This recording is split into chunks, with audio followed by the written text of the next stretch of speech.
Dzień dobry, witam serdecznie, tu Meandry Techniki. Zapraszam na zajęcia praktyczne.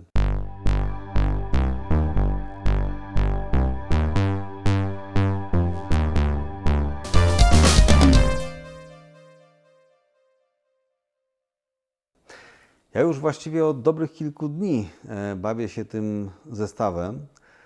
To jest Fosi Audio, DAC, przetwornik cyfrowo-analogowy i wzmacniacz ZD3 i ZA3. Już pierwsze wrażenie było bardzo dobre, bo te urządzenia dotarły do mnie w bardzo fajnych opakowaniach, w dopracowanych kartonach. To nie jest wcale takie oczywiste, bo znam producenta, miałem z nim do czynienia, urządzeń nawet dziesięciokrotnie i więcej droższych, powiedzmy, od tego DAC-a, które są bardzo wysokiej jakości, są dopracowane, są dobrze zaprojektowane, ale są wysyłane do klientów w strasznych opakowaniach, w zwykłym szarym kartonie bez żadnego designu i nie ma tej całej radości z odpakowania, a tutaj mamy dopracowane opakowanie, odpowiednio zabezpieczony jest ten sprzęt, żeby nic mu się nie stało po drodze, nic nie grzechocze, nie ociera się o siebie. Wewnątrz znajdujemy takie właśnie urządzenia i tutaj też moim zdaniem jest to bardzo wysoka jakość. Nawet trudno mi powiedzieć, czy to jest lakierowane, czy to jest jakiś inny sposób wykończenia aluminium. Wszystkie elementy obudowy są metalowe, aluminiowe. Wygląda to naprawdę elegancko i naprawdę cieszy. Co jeszcze mnie ujmuje w takim podejściu do urządzeń, no to jest ta modularność. Urządzenia są takie same dla wszystkich, ale zestawy możemy sobie budować dowolnie i na różne sposoby.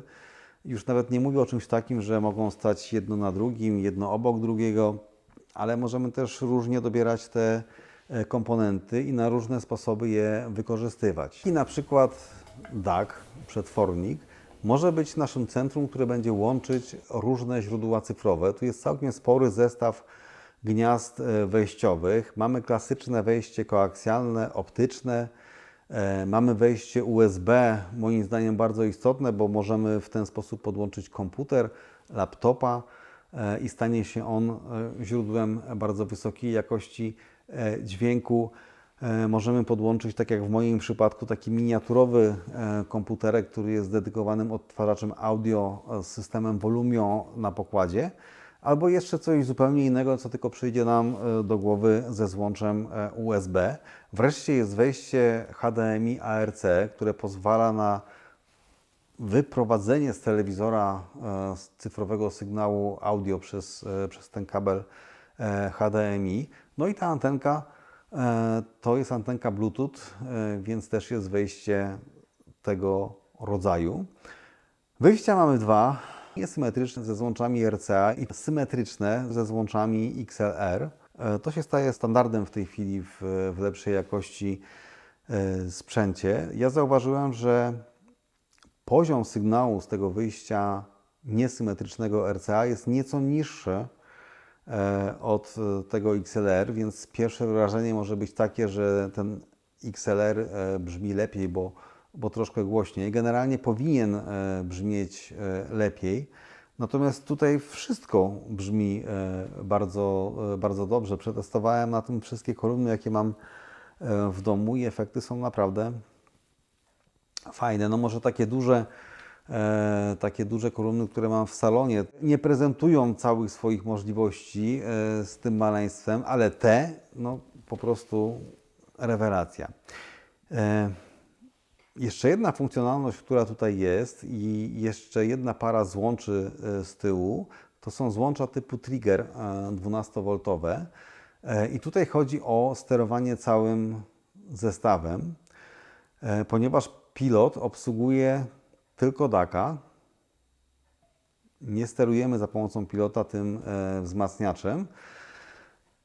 Wzmacniacz włącza się wciskając pokrętło, tak mechanicznie, zresztą DAC podobnie. Natomiast jeżeli połączymy te urządzenia przewodem tym Trigger, to wystarczy włączyć przetwornik, żeby włączył się też automatycznie wzmacniacz i w drugą stronę podobnie będzie się wyłączać. Jak zauważyliście, obydwa urządzenia mają pokrętła i w takim domyślnym ustawieniu mamy regulację głośności w dwóch miejscach. To jest niezbyt szczęśliwe, no ale tutaj jest ta regulacja w części cyfrowej i ona nie pozostaje bez wpływu na jakość dźwięku. Dlatego mając wzmacniacz z regulacją głośności, warto tutaj ją wyłączyć i temu celowi służy przełącznik w dnie tego urządzenia. Właśnie o to chodzi, że tu jest sporo takich możliwości konfiguracyjnych i możliwości modyfikowania tego sprzętu. Producent nie założył żadnych plomb gwarancyjnych. Możemy sobie to spokojnie rozkręcić, a nawet producent do tego zachęca, ponieważ wewnątrz jest to tak skonstruowane, że kluczowe elementy, wzmacniacze operacyjne są umieszczone w podstawkach. Można je wymienić na coś innego. Fosi Audio ma w ofercie kilka takich wzmacniaczy. Można też szukać jeszcze innych i słuchajcie, bez problemu można znaleźć wzmacniacze, które będą droższe od całego tego urządzenia, więc można to modyfikować. Mało tego, wokół producenta zbudowana została społeczność użytkowników. Jeśli wejdziecie na stronę Fosi Audio, to tam jest odnośnik do forum i na tym forum na przykład są wątki związane właśnie z modyfikacjami tego sprzętu. Nawet co roku ogłaszany jest konkurs dla tych modyfikatorów i najlepszy może zgarnąć nagrodę i tutaj ta nagroda jest całkiem przyjemna, bo za modyfikację, która będzie użyteczna w oczach firmy, którą będą mogli sobie wdrożyć, płacą $5000. Więc jeżeli ktoś jest majsterkowiczem i modyfikuje, to warto się tam pochwalić. A drugi konkurs, jakby druga linia zgłoszeń, to jest kwestia estetyki tego sprzętu. Można swój zestaw sfotografować i wysłać i te najładniejsze też są nagradzane, no tu już nie takimi wielkimi kwotami, no ale można się pochwalić. Kolejna rzecz związana z tymi forami, to tam odbywają się dyskusje i tam są prezentowane nowe projekty, nowe produkty od samego początku, od ogłoszenia idei po kolejne etapy. Teraz na przykład można prześledzić, jak powstaje odtwarzacz sieciowy Fosi Audio. Były zdjęcia koncepcji najpierw, czyli właściwie jakieś rendery, później wydruki 3D, takie plastikowe, białe, później te wydruki stały się czarne, wreszcie pojawiły się pierwsze egzemplarze już metalowe i generalnie na początku przyszłego roku ten odtwarzacz ma się pojawić. Będzie to bardzo ciekawe w kontekście mojego poprzedniego odcinka, tego co Wam mówiłem o debiutach i o dopracowywaniu oprogramowania pokładowego. To na pewno jest istotne. Jestem bardzo ciekaw, co z tego wyjdzie, ale wróćmy do naszego zestawu. Do odwiedzenia strony producenta oczywiście zachęcam, na pewno warto. Troszeczkę powiedzieliśmy sobie o tym DAC-u. Więcej powiem, pokazując, jak on działa i co ja tam z nim wyczyniałem i robiłem. A teraz jeszcze dwa słowa o wzmacniaczu ZA3. Na płycie czołowej są dwa przełączniki i pokrętło. Pokrętło służy włączaniu urządzenia i regulacji głośności. Jeden z przełączników to jest przełącznik selektora wejść, bo tak jak DAC ma wyjścia niesymetryczne i symetryczne RCA i XLR, tak wzmacniacz ma takie wejścia i te dwa wejścia wybieramy tym przełączniczkiem z lewej strony, natomiast z prawej strony mamy przełącznik monostereo. Dlaczego? Dlatego, że ten sam wzmacniacz możemy wykorzystać bądź jako zintegrowany wzmacniacz stereofoniczny, albo jako dwa monobloki, na przykład podłączone do takiego DAC-a. W ofercie Fosi znajdziecie też wzmacniacze takie przeznaczone do bycia monoblokami bez regulacji głośności i wtedy to może być nawet sensowniejsze, bo w tym przypadku mamy te pokrętła, więc trzeba oddzielnie regulować głośność dla każdego z kanałów. To, co na pewno jest ważne i warte podkreślenia, mamy tutaj też wyjście niskopoziomowe dla subwoofera. Fozzy też ma w ofercie i kolumny, i subwoofer. Mój syn się bardzo zapalił do tego sprzętu i też mi mówi, że subwoofer musi mieć, więc tutaj takie wyjście mamy. No i mamy też wejście tego triggera, żeby można było sterować całym zestawem. O tym, jak to wygląda wewnątrz, powiem przy okazji rozkręcania jednego i drugiego urządzenia, bo myślę, że będzie tam sporo do powiedzenia.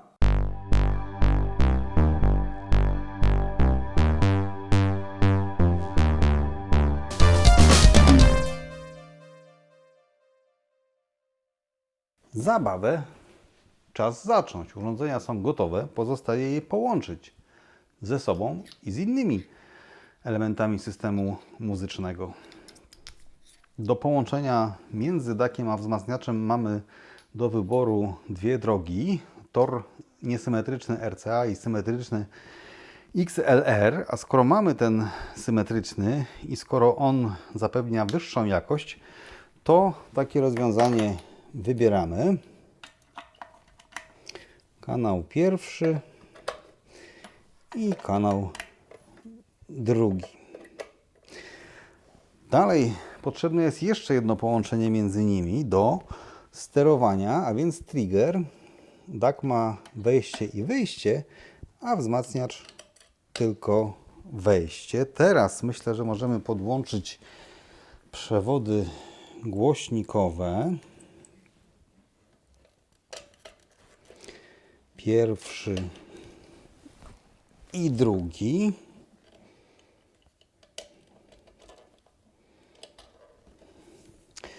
Następnie zasilanie najpierw DAC-a,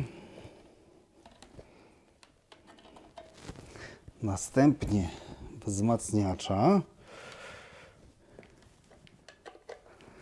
i pozostało nam jeszcze źródło dźwięku, którym w tym wypadku jest odtwarzacz z systemem Volumio i wyjściem USB. Dlatego podłączamy się do takiego wejścia w naszym DAC-u. Wszystko gotowe. Możemy cieszyć się muzyką.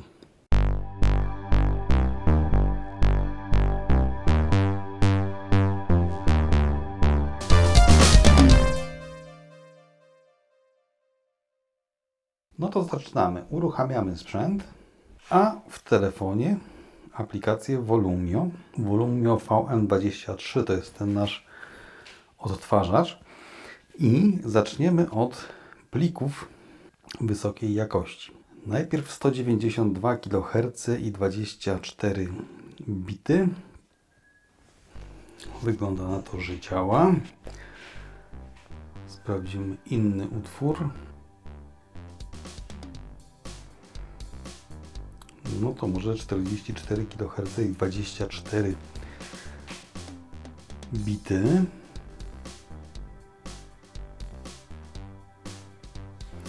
Teraz może 96 kHz i 24 bity. Na przykład taka artystka i utwór. Mamy tu jeszcze coś takiego jak DSD 128.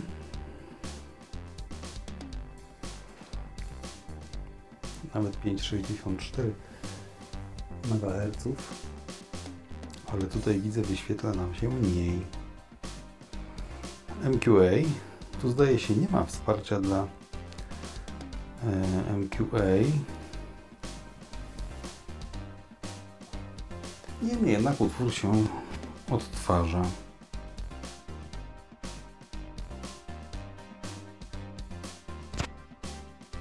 Jeszcze pliki typu OGG. 32 bity i 44 kHz.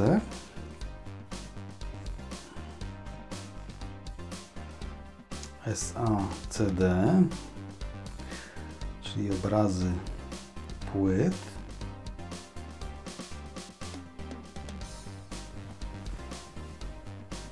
No i wyświetla nam się, że jest DSD. Chociaż częstotliwość się nie zgadza. Dobrze, czas spróbować czegoś innego. Ten odtwarzacz, który tutaj mam, naprawdę jest fajnie skonfigurowany i mamy tu coś takiego jak Qobuz. Normalnie w Polsce niedostępne. A tu mamy, zobaczmy jakie nowości na Qobuzie. No, spróbujmy coś odtworzyć. No tak, widać, że wysokiej jakości audio z Qobuza jest odtwarzane. Spróbujmy czegoś jeszcze.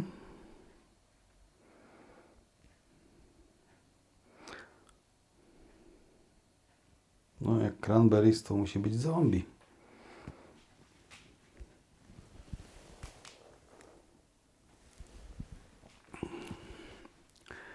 I kolejna platforma, którą tu mamy dostępną, to jest Tidal. Działa też przez Tidal Connect, podobnie jak Qobuz Connect. A co nowego w Tidalu?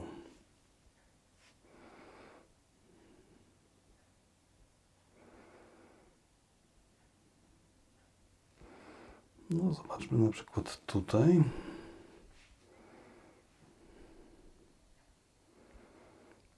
To raczej standardowa jakość.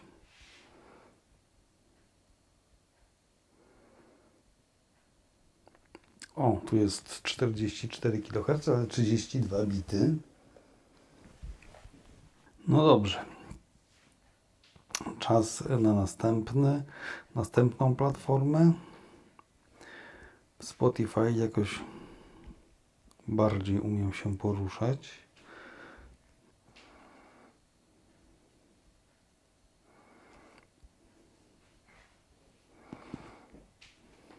No właśnie, tu powinno być 320 kilobitów, a nam się wyświetla 44, ale obawiam się, że nie jest to problem naszego DAC-a ZD3, tylko odtwarzacza.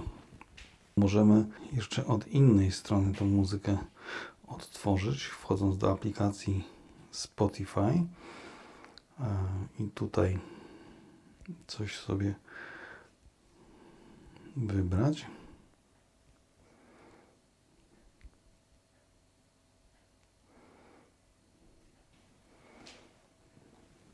Nie testuję innych wejść tego DAC-a, ponieważ uważam, że USB oferuje najwyższą możliwą jakość. Jak to działa, przed chwileczką widzieliście. A przed nami jeszcze zaglądanie do wnętrza Fozi Audio.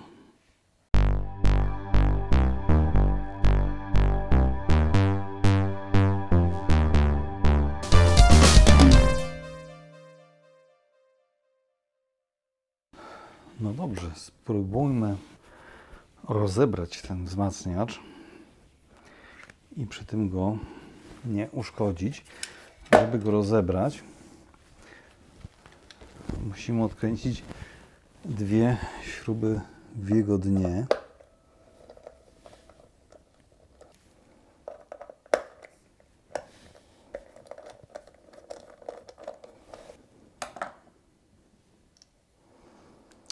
Należy zdjąć jeszcze gałkę.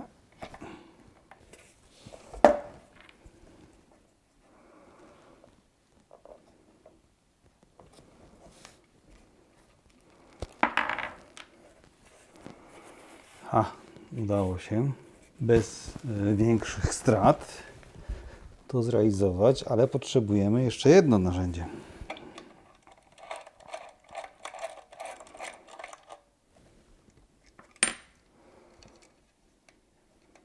I teraz Ostatnia rzecz.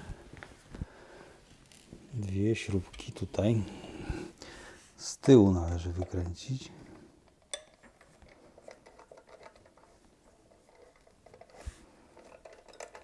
Takie same jak poprzednie.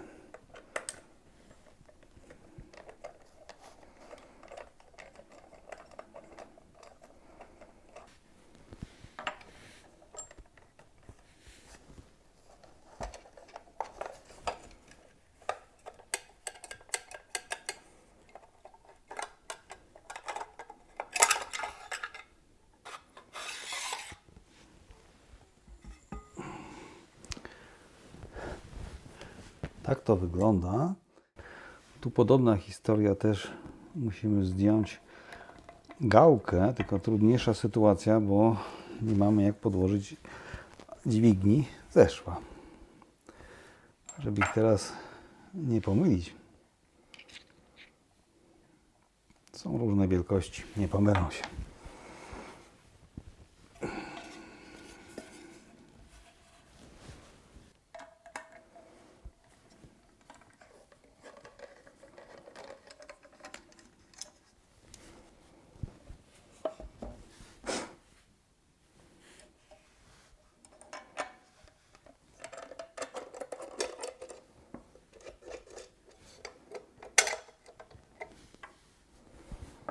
I tutaj teraz jest pewna istotna rzecz. A nie, nawet nie ma. Czyli powinno być wszystko dobrze.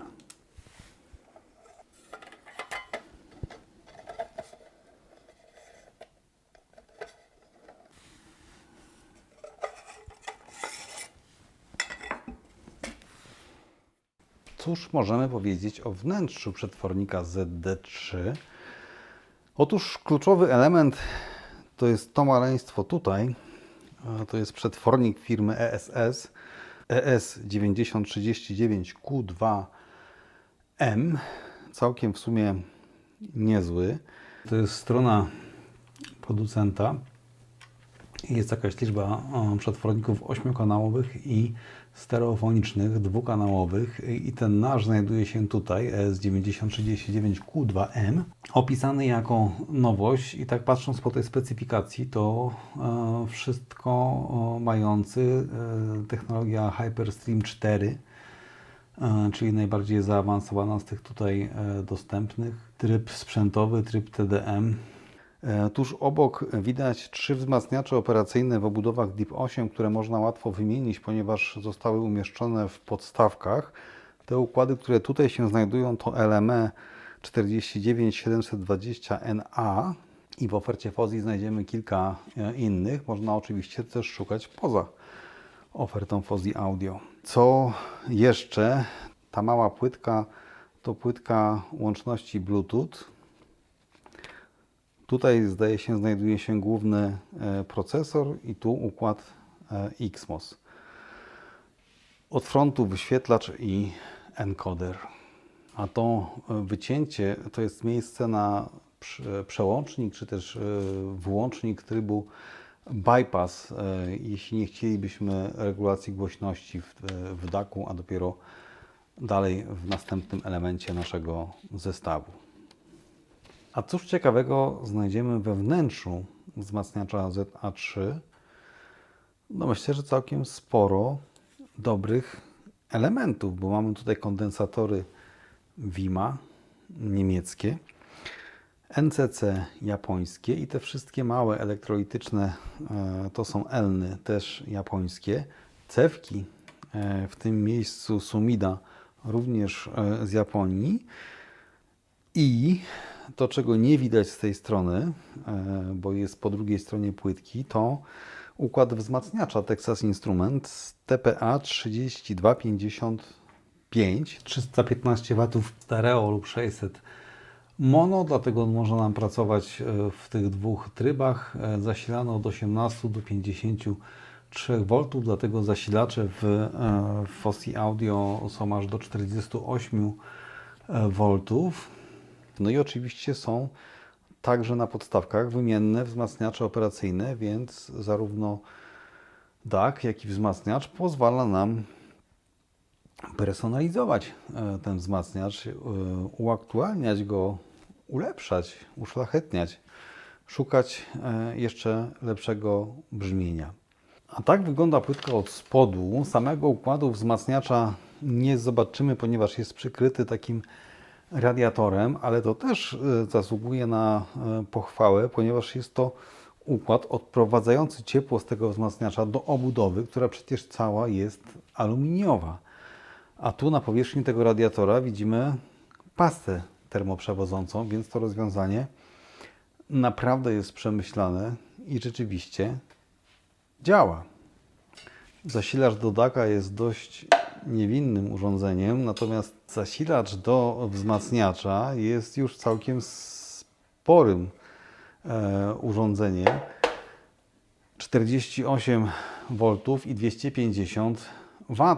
Także aranżując te malutkie urządzenia, trzeba mieć na względzie, że będzie potrzebna przestrzeń do schowania zasilaczy.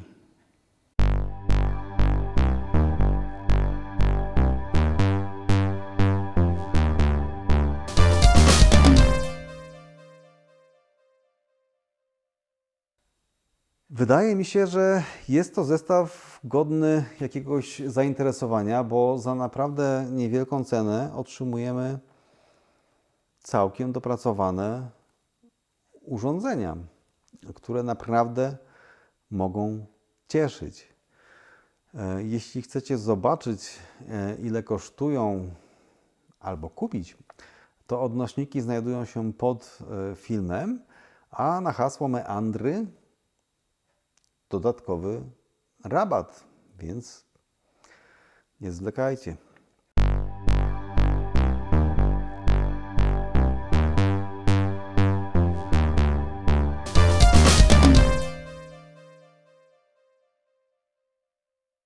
Wiecie, tak się zastanawiam, czy przypadkiem trochę nie przesadziłem z tym chwaleniem, bo żadnego złego słowa, wszystko super.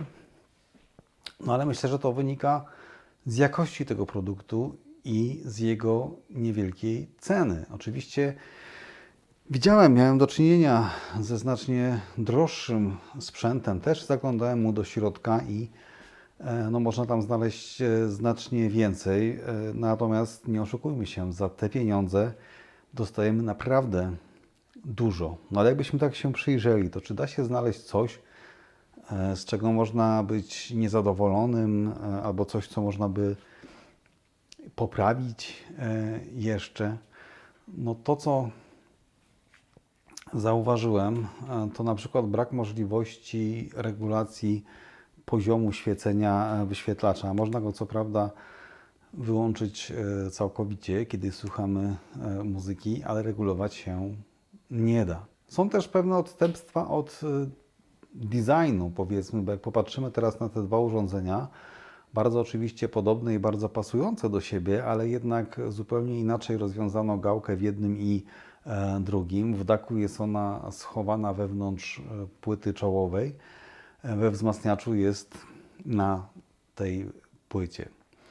Jest też różnica w tych wycięciach na płycie czołowej. W DAC-u mamy od góry i od dołu, we wzmacniaczu tylko na górze, ale no przyznacie sami, że to jest już szukanie dziury w całym i czepianie się, bo naprawdę dostajemy bardzo dobry zestaw małych, fajnych urządzeń, które pozwalają nam kreatywnie zbudować ten swój system audio, czy to dokupując inne elementy od Fosi Audio, czy też łącząc z innymi firmami. Śmiało można tu dołączyć odtwarzacz CD, jakiś przedwzmacniacz lampowy. Jeśli o mnie chodzi, to na pewno przydałby się przedwzmacniacz gramofonowy. No można to naprawdę w przeróżne sposoby rozbudowywać. Na dzisiaj to myślę już wszystko. Bardzo dziękuję producentowi i dystrybutorowi za możliwość zrealizowania tego odcinka i całej tej zabawy. Dziękuję za uwagę i polecam przyszłe odcinki. Do zobaczenia.